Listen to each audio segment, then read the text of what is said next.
Welcome to KL TV. జై గురుదత్త. ఓం నమ శివాయ. శ్రీమాత్రే నమ. Welcome to our channel. ఇప్పుడు మనం వీడియోలోకి వెళ్ళిపోదాము. ఇప్పుడు మన లైఫ్లో అనుకోకుండా చాలా సమస్యలు వస్తున్నాయి. ఆ సమస్యలు ఎందుకు వస్తున్నాయి? ఎన్నో పూజలు చేస్తున్నాము, ఎన్నో పరిహారాలు చేస్తున్నాము, ఎన్నో తీర్థయాత్రలు అక్కడికి ఇక్కడికి ఆ గుడికి ఈ గుడికి అన్నీ వెళ్తున్నాం. ఎందుకు మనకు పరిష్కారం దొరుకుతలేదు?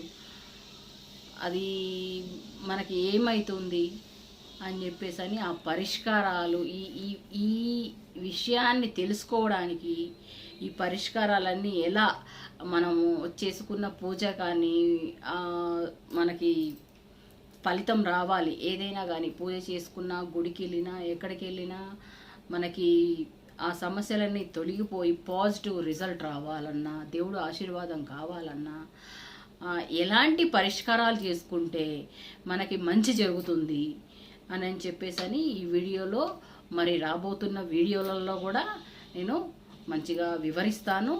నాకు తెలిసినంత వరకు నేను తెలుసుకొని, మంచి పెద్ద పెద్ద వాళ్ళందరూ తెలుసు, జ్ఞానులు తెలుసు, వాళ్ళు ఎన్నో పుస్తకాలు గ్రంథాలు అన్నీ చదివి అక్కడ ఇక్కడ తెలుసుకున్న పెద్ద పెద్ద జ్ఞానుల దగ్గర తెలుసుకున్న విషయాలు నేను అన్నీ తెలుసుకొని మీకు ఎపిసోడ్ వైజ్గా నేను వీడియోలన్నీ పెడుతూ ఉంటాను. చూసి లైక్ చేయండి, షేర్ చేయండి. ఆ పరిష్కారాలు కూడా మీరు పాటించండి. అవి కూడా నేను పాటించినవే, నేను పాటించాను, మీరు కూడా పాటించి ఈ ఆర్థిక పరమైన కష్టాలు కానీ, ఉద్యోగం లేకుండా కానీ, పెళ్ళిళ్ళు అయితలేవు, పెళ్ళిళ్ళు ఎందుకు అయితలేవు, మేము ఇన్ని పూజలు చేసినాము, ఇన్ని పరిష్కారాలు చేసినాము అని చెప్పి చాలా బాధపడుతూ ఉంటారు. సమస్య ఈ వీడియో కానీ మీకు కనిపించిందంటే మీ పరిష్కారానికి, మీ సమస్యకి పరిష్కారం అన్నది దొరికిందని అర్థం చేసుకోండి. అర్థం చేసుకొని మంచిగా పరిష్కారం చేసుకోండి. చెప్పిన విధంగా చేసుకుంటే అంతా దేవుడి మీద భారం వెయ్యాలి. ఏదో నేను చేస్తున్నానని చెప్పేసి అని చేయొద్దు. నేను చెప్పేది కూడా నేను కాదు, భగవంతుడు అన్నది నా ద్వారా మీకు ఒక సొల్యూషన్, ఒక పరిష్కారము మీకు చెప్పిస్తున్నాడు అన్నట్టు. ఆ ప్రకారంగా మీరు కూడా చేసుకొని సొల్యూషన్ చేసుకొని హ్యాపీగా మీ జీవితాన్ని కూడా ఆ భగవంతుని పాదాల దగ్గర పెట్టి హ్యాపీగా మీరు కూడా జీవించగలరు. జై గురుదత్త, శ్రీ గురుదత్త. ఓం నమ శివాయ. శ్రీమాత్రే నమః. మనము భవిష్యత్తులో బాగుండాలి అంటే చేయవలసిన పరిహారాలు గురించి ఈ వీడియోలో తెలుసుకుందాము. చిన్న పార్ట్ వైజ్గా చిన్న వీడియోలుగా చేసుకొని మన ఛానల్లో పోస్ట్ చేసుకుందాము. వీడియోలోకి వెళ్దామండి. ఆర్థిక పురోగతి పరిహారాలు. ఇంటి పూజా గదిలో లక్ష్మీదేవి కమలం పైన కూర్చొని ఉన్న చిత్రాన్ని తప్పకుండా ఉంచాలి. ఇది ధనధాన్యాలకు కొరత కలగకుండా చేస్తుంది.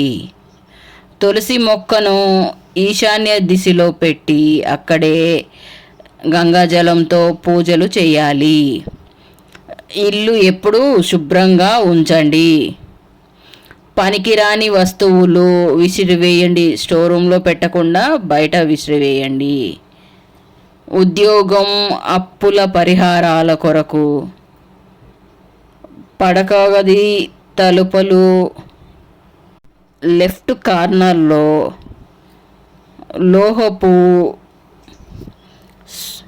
షోపీస్ వేలాడదీయండి. డబ్బు లాభం కలుగుతుంది. వారం రోజులు పాటి గ్రహ పూజలు ప్రశాంతంగా చేయాలి అంటే వారం రోజులు గ్రహ శాంతి గురించి ఆదివారం రోజు సూర్యుడికి, సోమవారం రోజు చంద్రుడికి ప్రత్యేకమైన అర్చనలు చేయాలి. వాటి గురించి వచ్చే వీడియోలో పూర్తిగా ఎలా చేయాలని మీకు తెలిపే ప్రయత్నం చేస్తాను. అమావాస్య రోజున పితృదేవుళ్లకు తర్పణం చేసి దానాలు చేయాలి. వాస్తు ప్రభావం తగ్గాలి అంటే ధనలక్ష్మి పరిహారాలు, ధనలక్ష్మి పూజలు పెంచాలి. శుక్రవారం లేదా పౌర్ణమి, అమావాస్య ఆ రోజులలో లక్ష్మీ అష్టోత్తరము పారాయణము చేయాలి. బెడ్రూమ్ గోడపైన లక్ష్మీ చిత్రం వేలాడదీయండి. ఇది చాలా పెద్ద విషయమే, అర్థం చేసుకొని వేలాడదీయండి. దీని గురించి కావాలి అంటే ముందు రీసెర్చ్ చేసి మంచి మంచి వీడియోలు పెట్టే ప్రయత్నం చేస్తాను. ఇంకొక విషయము, రోజు గణపతి అథర్వ శీర్షణం పఠించండి. ఈ అథర్వ శీర్షణం గురించి కూడా వీడియో నేను చేసే ప్రయత్నం చేస్తాను. అలాగే గణపతికి కుంకుమార్చన చేయండి. అది కూడా ఏంటి అని అనేది మళ్ళీ వచ్చే వీడియోలో తెలిపే ప్రయత్నం చేస్తాను. ఈ పరిహారాలు భక్తితోటి, శుద్ధమైన మనసుతోటి పాటిస్తే ఫలితం తప్పకుండా కలుగుతుంది.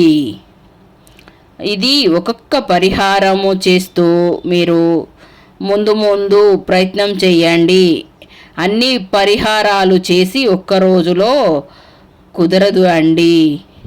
అలాగే రోజువారాల పరిహారాలు, అలాగే రోజు చేసే పరిహారము, తులసి మొక్క దగ్గర 11 నెయ్యి దీపాలు వెలిగించి శ్రీ మహావిష్ణు మంత్రాన్ని 27 సార్లు జపించండి. శివలింగానికి పాలు లేదా నీళ్లు పోసి అభిషేకం చేసి శివ పంచాక్షరి మంత్రాన్ని 11 సార్లు పఠించండి. అంటే శివలింగం తీసుకొని ఇంట్లో పెట్టుకోవచ్చు అని అర్థము. దీని గురించి కూడా మంచి విషయము వీడియో తండ్రి దయ వల్ల చేసే ప్రయత్నం చేస్తాను. ముఖ్యంగా సోమవారం రోజున 11 వారాలు బెల్లం మొక్క యాలకతో కలిపిన నీళ్ళతోటి శివలింగానికి అభిషేకం చేయండి. పంచామృతం కూడా కలిపి చేస్తే చాలా మంచిది.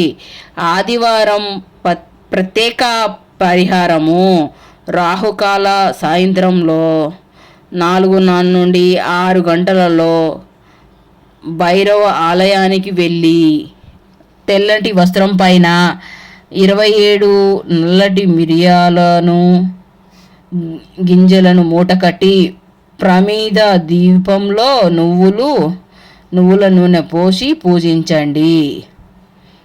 భైరవాలయము ప్రతి ఊరిలో ఉంటుందా అని చెప్పి మీకు ఆలోచన కలుగుతుంది.